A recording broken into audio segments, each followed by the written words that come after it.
At first, I thought what all the journos thought, that Kim had probably been drinking, got picked up by some bad boys, that they'd raped her, silenced her, dumped her, that the missing beauty would be top of the news for a week or a month until some celebrity bigot or the Department of Homeland Security grabbed back the front page.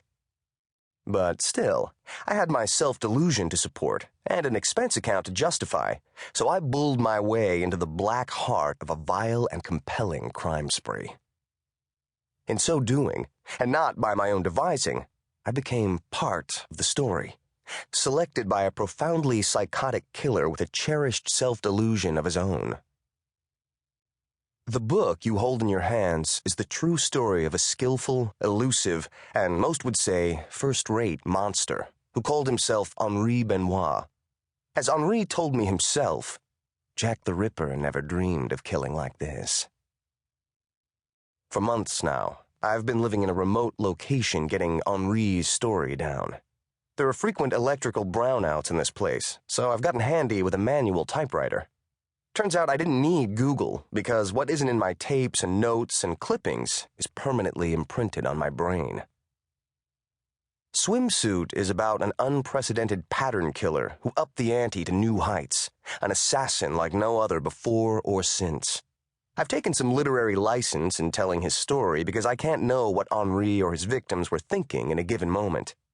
Don't worry about that, not even for a second, because what Henri told me in his own words was proven out by the facts. And the facts tell the truth. And the truth will blow your mind, as it did mine. Benjamin L. Hawkins, May 2009. Part 1.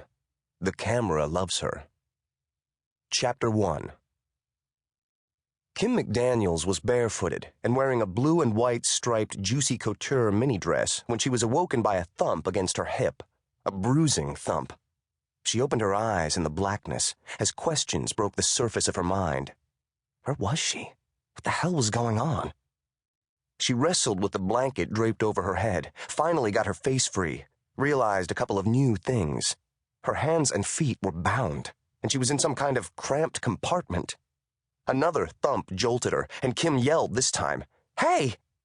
Her shout went nowhere, muffled by the confined space, the vibration of an engine.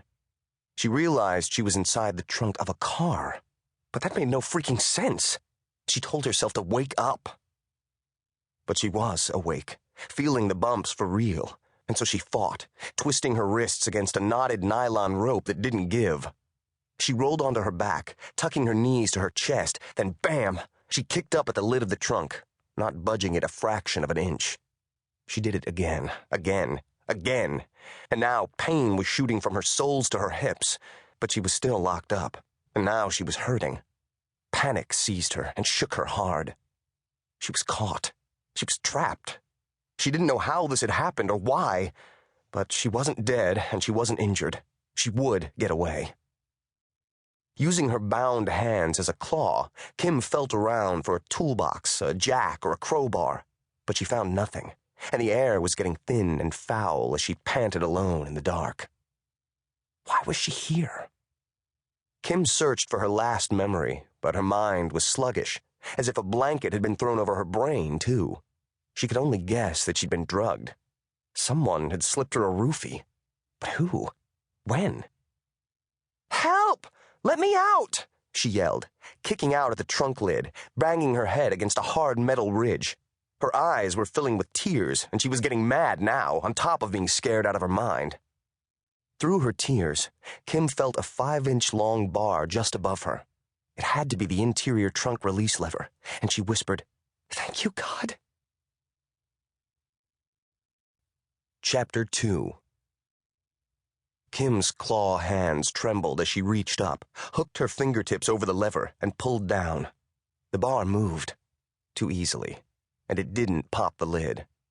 She tried again, pulling repeatedly, frantically working against her certain knowledge that the release bar had been disabled, that the cable had been cut, when Kim felt the car wheels leave the asphalt. The ride smoothed out, and that made her think the car might be rolling over sand. Was it going into the ocean? Was she going to drown in this trunk? She screamed again, a loud, wordless shriek of terror that turned into a